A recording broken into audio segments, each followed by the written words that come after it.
Hey, good afternoon, and welcome to Coping with COVID, updates about the pandemic and information to help you thrive and survive COVID-19. I'm Tre Tailor, and we have got an earlier edition today of Coping with COVID, and we're so glad to have the mayor of Columbia, South Carolina, Steve Benjamin, with us. Steve, thank you so much for coming and joining us.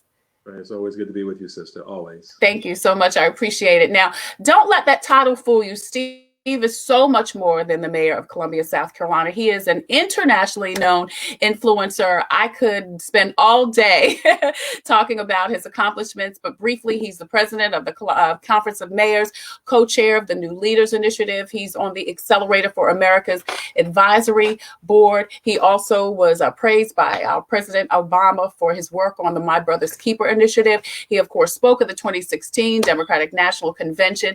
He made the city of Columbia the first in the nation to ban bump stocks and trigger cranks from firearms in 2009. He represented nationally syndicated radio host Tom Joyner in a pardon case for his great uncle who was wrongfully convicted in 1918. That unanimous vote made it South Carolina capital case the very first. That was a unanimous vote. He's also here in Columbia, worked on a new green infrastructure, had a budget surplus for 5 years, 7 years, no taxes. That's good news right there. Also initiated the first poet laureate and public art initiative, and his Let's Move Columbia initiative also became #1 in the nation. Like Bugs Bunny said, that's not all, folks. Like I said, there's so much more that we could say about Columbia Mayor Steve Benjamin, but I do urge you to go to stevebenjamin.com for more information about Columbia, South Carolina Mayor Steve Benjamin. Columbia, Steve, Marvell Williams Mendenhall says, good morning, Tre and Mayor Benjamin. Thank you, Marvell, for joining us.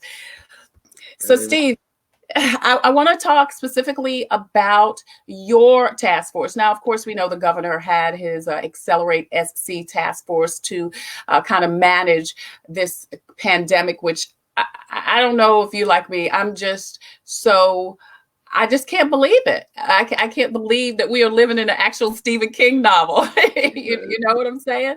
That's what it feels like sometimes, and particularly if you're older, yeah, pre-existing conditions, African American, right? There's been a disproportionate impact on the community. So yeah, it has been a real test in leadership. I appreciate you reading my bio, just like, but the reality is that this journey we've been on together. I've been blessed to serve the city that I love as mayor for almost 10 years now. Mm-hmm. And you tend to think that all the things that you just read kind of will define your legacy. And reality is that almost none of them will. You at first you think it's fiscal responsibility. Right. We have never raised taxes. We finished every year but 2 with a budget surplus. We rebuilt reserves. We've gotten bond upgrades and all the things that you want to do that help you build a more robust and equitable society, but not putting more burdens on citizens. We've invested in infrastructure and green infrastructure. So you think those things are going to define you. Then you come with 2015. You have the flood of the city. You're like, okay, well, our response to the flood is going to define the city for the next generation. And then obviously you come across the global pandemic that's engulfed not only Columbia but the world, and realize that it's not really your performance in times of plenty, but in crisis. Absolutely. That will determine the measure of a man or woman, and how people assess your leadership. And what we try to do over the last several months is really try to lead with a focus on data, just Mm-hmm. good, sound data that helps inform our decisions. Understand data gives you intelligence. Intelligence then allows you to make thoughtful, informed policy decisions, and then wrapping those up in compact. Right. The fact that you can just follow the data if you want, but if you're not really humanizing that data in a way Right. that impacts people's lives, and you're doing an injustice to the realities that people are facing.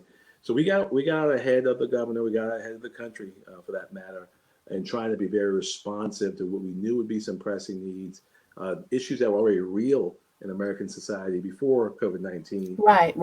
Around health disparities, around food insecurity for seniors. And we stepped up. The very first grant we made was $250,000 to Senior Resources that runs the Meals on Wheels program Right. for Richland County and Columbia, just making sure that we knew lean times were ahead. We weren't social distancing yet. There was no economic shutdown yet, but we knew that there were some seniors who were going to be hungry. Yeah. All of that, they've been great stewards of those resources, and they've grown that into a significant program. Yes. To meet the needs of people from across the Midlands. We've stepped up and set up our Resilient Columbia Economic Empowerment Fund, $1.4 million that Melissa Lindler has come on your show and talked about, pushed out to over 300 small businesses all across the Midlands, and the testimonies we get back from people, not the emails, but the testimonies. Right. People saying how this has helped save my business, helped me get through the difficult times. It's been empowering and edifying. We of course have another significant amount of money to put out to more nonprofits. I want to encourage people to go to our city website and learn more about our nonprofit funds that we're making sure set aside for those that provide the critical infrastructure that we need. But you asked about a task force. We actually have 3 different task forces, and it kind of represents the way in which you have to constantly innovate and iterate, realizing that sometimes you do things right, sometimes right, but you got to move fast in this environment. Yeah. So we have a Midlands task force, which represents all the stakeholders: university, college, and Allen. We got the Fort Jackson, the hospitals. Just an opportunity to get everybody outside their silos. Right. Everybody get in the room at the same time and just data dump. This is what we're doing. The school districts, everybody's sharing information, so no one's having to go find it somewhere. So, yeah. And those meetings have been very fruitful. Separate and apart from that, we have an economic recovery task force on. The newest member is Tre Tailor. Just five seconds ago. It's finalized. Thank you. In which we've been focusing on as America begins to open back up, even if we believe it's hasty, and I do believe it's hasty, that our businesses aren't forced between opening up and not having the resources. So we not only are we helping them in terms of capital, technical assistance, helping them with social distancing and some of the standards that they should be using. Mm-hmm. We passed out some masks. Right, the PPE, yes, last week. Yeah, so we'll continue to do those things, and then the third task force is actually been focused on disparities, on trying to make sure that there's some zip codes that have been presented as hotspots in 29203, 29223, 29045. What are we doing, making sure that people have access to care, access to services in their neighborhoods, access to good information, exactly what you're doing right here. So, people don't have time to cut through all the nonsense. Right. The red stuff and the blue stuff, and right. We got to just focus on good, solid information. So we've been coming at this a number of different ways, and I feel good that we've been ahead of the curve, and we've been focusing on data, rapid and compassion, with our calculus being that all of these things are important, but there's nothing more important than preserving human life. Right. And we got to remain consistent with our humanistic purposes. And if you do that, then then I think we'll be all right. Yeah. We got a long journey ahead of us. Exactly. And I totally agree with you, Steve, because we all know the economy is what it is. People do need to get back to work. People are having challenges financially. They're having challenges getting their unemployment, the stimulus checks, which are great. People are having challenges. But what I'm hearing is people saying, but it's still too fast. It's even Dr. Fauci said yesterday during the hearing, it's still too fast. Mm-hmm. So how do you manage a city that some people are ready to get to it, and some people are saying, just wait a minute, we need to pump the brakes a little bit? Well, our council, voted unanimously to continue to encourage people to engage in social distancing, and also to encourage our businesses to be thoughtful and responsible. We're reinvesting some of those funds that Melissa mentioned to you in the previous show about holding back some money to help people get back in business. Right. And we're going to be spending money on some very basic things, decals on the sidewalk to tell people how you space 6 feet. Good. That's good stuff. Yeah. Signage, there's some real common things. So it's again continuing to first lead by example, Our city employees that are non-essential are working from home. Yeah. Technology to make that happen. We're still delivering superior services to citizens, and then we're also being very thoughtful to the needs of our first responders, which is defined very broadly now, as well as those who may not work for the city. You may have read about our Peace of Mind initiative. Yes, yes. I was We going to got bring that up. six hotels across downtown and also out in front of Lexington, the medical center, in which we've raised money privately, some wonderful private supporters, being led by my former chief of staff, Sam Johnson. Hmm. The largest contribution probably came from Blue Cross Blue Shield, in which we're making hotel rooms free to our first responders being not just police and fire, EMS, and medical staff who have been wonderful, but also Hmm. to our solid waste guys. You think about, Yes. going around every single day, picking up your trash and my trash, Hmm. and our hearts were breaking as we read story after story of men and women not wanting to go home, not wanting to go into their homes because Because they're fearful. they're fearful of their families. Yes. So this was just a thought that we would set this up and let folks go somewhere that actually has a comfortable bed, got some cable TV, got some air conditioning, they can FaceTime with the kids, and not have to worry about every single night, you know, Yeah. having to go home. And so it's just another added benefit. So we just been constantly thinking outside the box. And you're right, the economy is changing very rapidly around us, but the very basic tenets that define who we are as humans don't change. We started out early. We restored power, water Hmm. to people whose water had been cut off, and Right. no one else's water be cut off because of failure to pay, because people needed clean water to be able to hot water to be able to wash their hands. Absolutely. Yeah. Just things like that. And I feel good that we've been leading with our heads and our hearts, and you got to keep doing that. And it's going to be a bit of a journey, I think, until we see. I'm not sure with the reopening under the governor's executive order if we're ever going to see the constant 14-day deceleration in the number of cases that Yeah. we see. So without having that as a guide, we're going to have to just kind of keep thinking about what we can do to send the right message to our citizens. Well, as testing increases, the number of cases are going to increase. So, that I agree with you. I mean, that 14-day gap is great, and but how do you do that and then increase testing, knowing that the more you test, the more test results are going to come back positive? Yeah, the strategy's got to be multifaceted. Our even when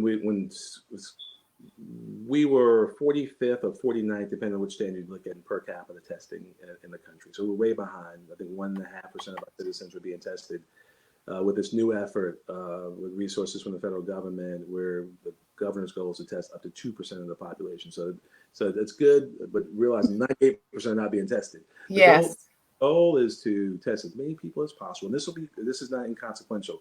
So I want to make sure we fully support DHEC's efforts, support uh, Absolutely. efforts of more testing. More businesses are getting involved in testing. The more you test, the better. But it's got to be multifaceted. It's got to be testing.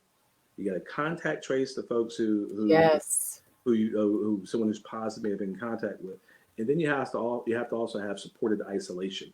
Everyone doesn't have a big old house that they can go. Somebody's in the basement. Absolutely.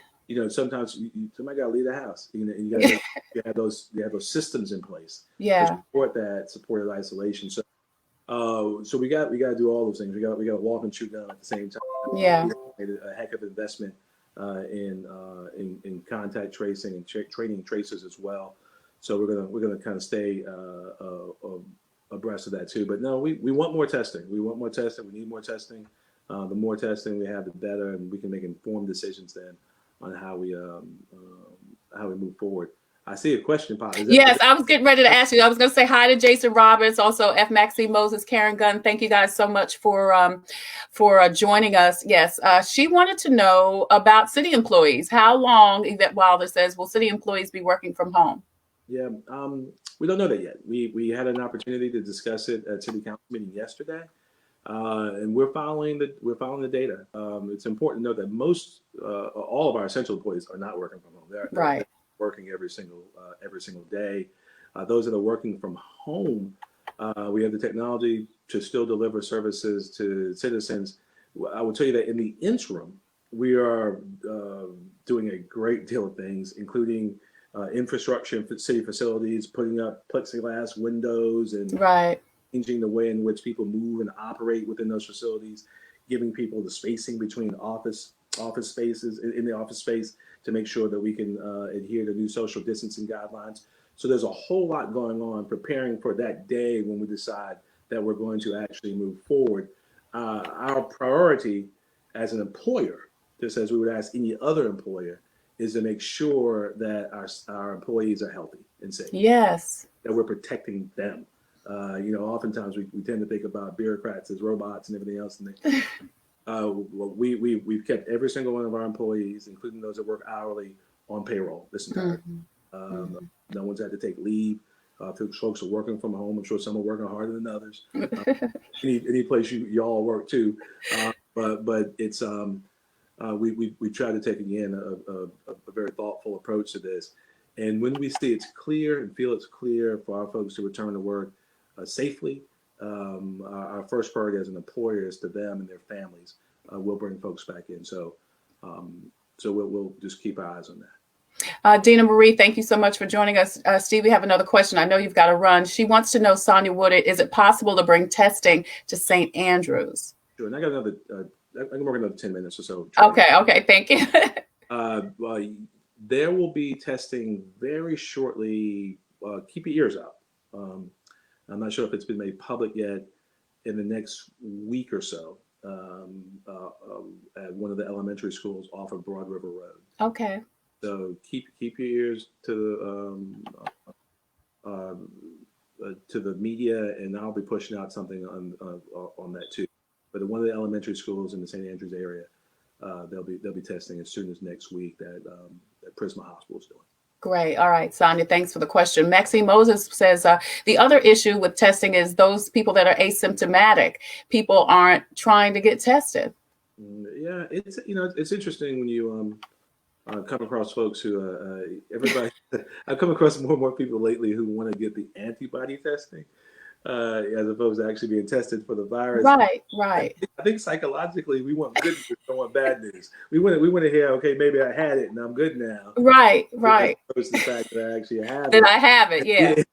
And no, we encourage even folks, if you're having, obviously the challenge that DHEC faced and others faced early on is that they had such limited resources. Right. Yeah. They were trying to hold back those resources for the people who were symptomatic, and making sure that we were able to accurately determine who might be tested. But now with these new resources, you can test a whole lot more people. And I encourage you, if you have any inclination, if you think you've been exposed to someone, right, have some symptoms, or just if you even just trying to make sure that you got peace of mind in your own home, that you're protecting the senior family members that you care about, or children, or whatever it happens to be, feel free to go and get tested. It's free. And I know that there are a lot of folks. Let's see, Miss Marvell's question. Yeah, there are a lot of folks who don't want to get tested. Who don't want to get, and it's fair. I'm sure it's fair. It's your prerogative. Yeah, we're not an authoritarian society yet. Some folks right. have the way we would be. But obviously the best way to take care of yourself and the people you love is to do so. And, right. And if you're not, then probably even better to engage in aggressive social distancing. Yeah. Steve Benjamin is with us. He is the mayor of the city of Columbia, South Carolina. Steve, you mentioned, I want to go back to what you mentioned about the water, people not getting their water or their utilities cut off. How long is that going to last? How long are people going to be given that grace? There's no plans to change anything anytime. Okay. Yeah, so that's gonna continue. Now we still want people to pay the bill if you can pay it. If you can. Pay your bill. You may also remember we're engaged in the most aggressive infrastructure build out the city's ever engaged in. We're going to wind up spending probably $1 billion. We're about $700+ million into just rebuilding the water, sewer, and stormwater infrastructure. No more flooding in the city. Wow. Clean water. No more sanitary sewer overflows in the river. that was something that we need to commit ourselves to for the long term, and for our children and our children's children. So we still got to pay the bills and got to pay our bond issuances, but the policy, which was intentionally thoughtful, data driven, and compassionate. We're not changing that anytime soon. You mentioned the additional money going to help with social distancing. I mean, I live in the historic Waverly community, so I'm very close to 5 Points and see those lines, that. Let me tell you something. Look, I'm just gonna go straight effing it. Go, ain't nobody over there, ain't nobody got no mask on, and they shoulder to shoulder like they were in Atlanta trying to get those new Jordans. Can our police department help to enforce that? Because here's the thing, I can appreciate somebody saying, I don't want to get tested and I'm not at risk, but everybody's at risk, and you're risking everybody. That commitment, that call to mutual responsibility, a collective responsibility. Yes, you might be healthy, you might not be healthy, but it's not only about you. That's right. About the people you're around, and and you can get it even if you're healthy. Absolutely. Trina, you're not doing it a long time, and I remember being 20-something years old and thinking I was invincible. Oh yes, me too. we are not invincible. Yeah. We are all mortal, and the reality is that this is the type of thing we all have to navigate together. My job, and as I articulated at City Council meeting yesterday and last week in our last Economic Recovery Task Force, is that I want our officers. They are bound to enforce the governor's executive orders, and they will do so. Mm-hmm. But they have communities to keep safe. Yeah. I want them focused on building ties that bind with the community, building trust, and they ought not have to spend their time encouraging young co-eds to stand 6 feet apart. Yeah, and it's some responsibility, and that's why some of the investment we're making in social distancing infrastructure will be helpful. But we're also going to be asking our businesses to really to help encourage these things. We've gotten some requests for help from several of our businesses saying people who come in my business, they don't want to wear a mask. Well, it's your prerogative as a business. Right. You will not be served. Right. In this business, if right. No shirt, no shoes, no mask, no service.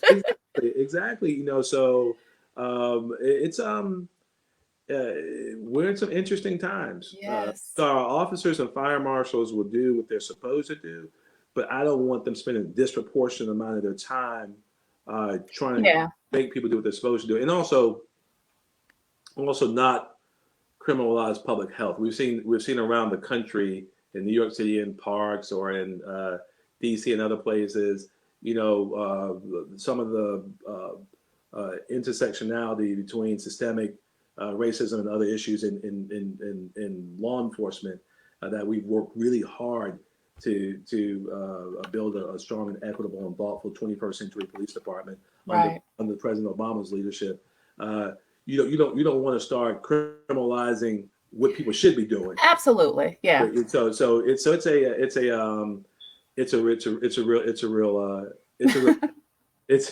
real challenge. I'm like, this is what your mama told you to do, please. Right. Hands, put on a mask. Find some space. Peace be still, brother. But folks are young and invincible, and we push that. Yeah. Cynthia Watson says, thanks to the City of Columbia and the mayor for the PPE she received for her company, The Bridge Path. We have a question here from Donna Maria, or a statement. She says, planning is key. Voicing the need and putting measures in place to ensure the health of employees sends a message of peace of mind and concern for all as we embark on the shift for many to return to the workplace. She says, thank you for being an anchor in the community. One more question, Steve. Karen Gunn says she and her son were tested last Thursday. She got her results, but her son hasn't gotten his. She wants to know, is there someone she can call to get his results? I don't know the answer to that, Ms. Gunn. It would depend on probably who did the testing. Right. I'm literally in contact with most of those agencies every single day. They're tired of hearing from me. But we've been working on a real comprehensive strategy to try and make sure everyone, just as you asked, as the other young lady asked about St. Andrew's Right. community, there's testing. So there's testing of this Friday, for example. Kroger, grocery stores, they're going to start testing at the fairgrounds on Friday for 7 days. They're going to try to get a couple thousand people tested for free. That's So great. guys open for that. What time is that, Steve? I can. Do you know? Okay. I'll get it so you can post it. Okay. Okay. But it starts Friday for the next 7 days from Friday at the fairgrounds. And in addition to Sandell, there'll be another elementary school testing. Of course, institutions like Eau Claire Health Cooperative, they're doing some great work. But specifically to your question, if you email me at Stephen.Benjamin, that's Stephen with a PH, at columbiasc.gov, you tell me where and when you were tested, we'll track it down and see if we can get you a very specific answer to your son's question. Cynthia Watson, thank you for showing up last week as we passed out that PPE. It's so important to make sure folks have access to it, and all of us have access to it. Yeah. We have our non-medical grade masks, our Maestra masks, the largest T-shirt manufacturer in the country. Send us several thousand of those. If people might need some of those masks, you communicate that through us, and we'll be happy to get that out as well. But look forward to much more information just being pushed out directly from our office on our efforts to try and coordinate. The university is doing some testing. Right. VHEC is testing at all the senior facilities and the housing authority. And they're working arm in arm with Benedict College to do some testing, community-based testing. So there's so much going on, and we're just trying to do our best to coordinate as much as possible so that as much of the community has access to those things. Capacity. All right. So Karen Gunn, Steve, give your email address again for Karen. Stephen with a PH .Benjamin at columbiasc.gov. All right. Stephanie McLeod says that's awesome news. Kimberly Hicks says good afternoon. She thinks you're doing an awesome job. She says thank you for caring for us. I love y'all. The city's been nothing but incredible to me. You know, you think about the many blessings we've had in life, and where we all started, and I never ever thought I'd have a chance to serve the city that I love in this meaningful capacity. And I guarantee you, everything that I've given the city over the last 10 years has been returned to me 100-fold. Yeah. And so how much longer will you be the mayor of Columbia, Steve? I'm sorry, Trey, you have a bad connection. I bet I do. I'm a big believer that God puts us in positions of authority for such a time as this. You know, and I've been blessed here. 3 terms is a long time, y'all. Yeah. My friend and mentor Bob Goble. 20 years. I ain't doing 20 years. That's not happening. It's been a blessing, but at some point, you know, God gives you certain talents. You do what you can with it, and if you're a good steward of them, it gives you more. So we'll see. Counting blessings every day. Well, you know what, Steve, listen, you have been intentional, you have been purposeful in the moves that you've made in your personal and professional life, and it has paid off. I mean, everybody doesn't have the focus. Kimberly Hicks says, please don't leave. Everybody doesn't. Please don't leave. Everybody doesn't have, that just really that focus and that purposefulness at a young age. I mean, because it was at 29 when you were, appointed to the Pardon and Parole Board. So, I mean, it's been on purpose, and you have shared those blessings with the people of the city and the people surrounding you. I mean, really, all jokes aside, I admire how you have set out your life. Look, I'm a former fat girl with glasses and braces. I'm very awkward, so I didn't have that focus. But you've done really great. You really have done a great job. Well, we have done a great job. Yeah, folks like you and Kimberly's a little biased. We've done so much good together. Kimberly, give Taylor my love.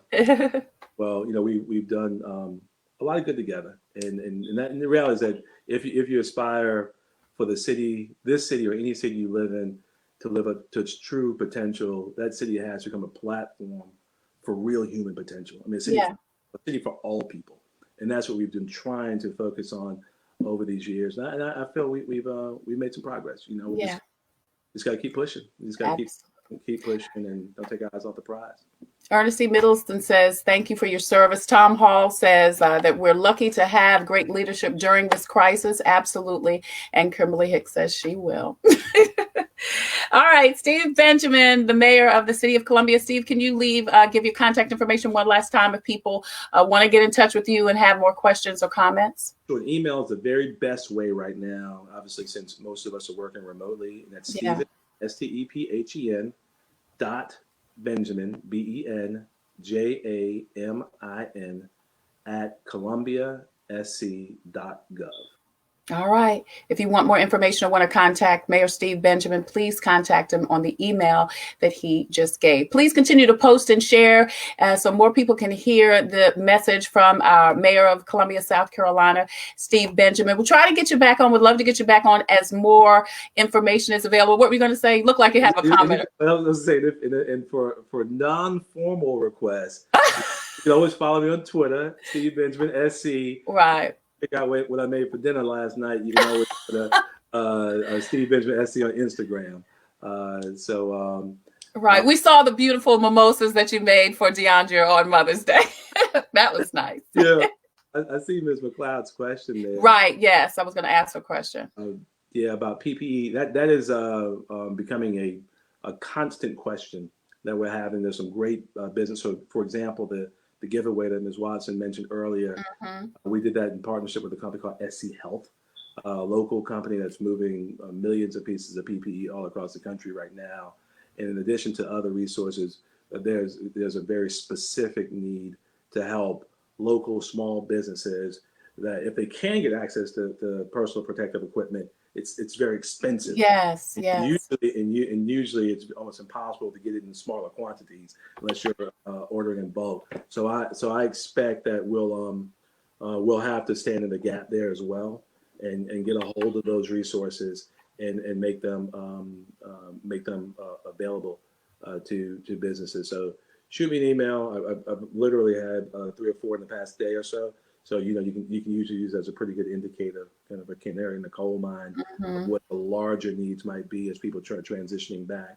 And I'll keep you in the loop along with our folks like Melissa and others who run that program. Right. So Stephanie, email Mayor Benjamin and he will get you some information on how you can get some PPE, right, Steve, for her business. All right. As always, I leave with a reading from Jesus Calling. Today is May 13, and it says, "Thank me in the midst of the crucible." Jesus is saying, when things seem all wrong, look for growth opportunities, especially look for areas where you need to let go. Leaving your cares in my able hands. Do not trust me to orchestrate your life events as I choose, or are you still trying to make things go according to your will? If you keep trying to carry out your intentions while I'm leading you in another direction, you'll defy your desires. Be on the lookout for what I am doing in your life. Worship me by living close to me, thanking me in all circumstances. I know that's supposed to be the end of it, but I gotta say something. Like you get a word like that. Yeah. The reality, Trey, is that even in this midst of probably the greatest public health challenge since 1918, the greatest economic challenge we faced since the Great Depression, he is still on the throne, and we gotta remember that. We gotta remember that. We gotta remain prayerful and powerful in this prayer. We gotta remember that the only way we're going to deal with this is through the power of prayer and working together. Recognizing that everyone, particularly in these periods of isolation and social distancing, we're all dealing with it in very different ways. Absolutely. Some of us, like you and me, who are in, I see Cynthia on the screen, all type A's. We're used to being in control. Yeah. And we're not in control right now. Yeah. So you got to find ways to, first of all, recognize that everyone is dealing with different challenges right now. So how do you try to make sure, someone's stressing out about bills, someone's stressing out about graduation, sick relatives, others, we may have pre-existing conditions, we're worried about personal health. So I think I want to encourage everyone, we can all pray. and we can all focus on some things that we can control. I have not only a brown thumb literally, I have a brown thumb, but I've been in the garden and doing some things DeAndre's Yes. making me do. Let's get arms around those things we can control, and I think it's going to help all of us spiritually, mentally, and emotionally as we go forward. But do not forget, he is still on the throne. Amen. That's right, Steve. That's right. I mean, that's the thing. We cannot do anything but for him. And stressing out about it is just going to make you stressed. And the same thing is going to happen. Amen. You know, if you believe, like I said, as I always say, you may believe in hot dogs and hamburgers. I believe in Jesus. I respect everybody for what they believe, but I believe in Jesus. Steve Benjamin, thank you again so much for joining us. Like I said, I hope that you will, come back when you have more information to share so that we can get good information out to the public. For more information on Steve, as you said, you can follow him on Twitter, on Instagram. You can email him. Please go to my Facebook and IG pages and like and share the information. You can like my personal page, Tre Tailor, and my professional page, Tailor Made Productions. And please continue to check us out. Now, tomorrow on Coping with COVID, a friend of yours, Aaron Bishop and Jennifer, are going to be on. They're going to talk about how to cohabitate successfully in love when you can't go anywhere, basically. Wow. Okay. I love them both. Aaron and Jennifer also. The pastor and first lady also help take care of my parents. So they're neighbors of my parents. So they keep an eye out for my daddy, make sure he ain't breaking the rules. But a wonderful dear friends. We love them. We love them both. Yeah. And then Karen Jenkins is going to join us on Friday. She's going to talk about how to pivot in times like this if you're smaller minority businesses. We're also working on a show with pastors. Travis Green, John P. Key, and Pastor Charles Jackson have all confirmed, and Chris Levy Jackson, to talk about how church is going to be different post-COVID. So we're working on confirming that date, and we look forward to, because that's going to be a great show too. You're on fire, Tre. You're on fire. I'm just trying to do what I can do, Steve. Karen serves on my Minority Business Advisory Council. Does she? Oh yeah, we couldn't do it without her. Oh, she's amazing. And those faith leaders, I mean, that's awesome. That's yeah, awesome. Thank you. Thank you so much. Thank you guys so much once again for joining us. Please continue to post and share this out. We want to thank you, Mayor Steve Benjamin. Once again, we've gone way past your 30 minutes that you gave me. I was enjoying it too much. Thank you. Thank you, Steve. Listen, you guys take care, stay well, be blessed, and get you a mask, okay?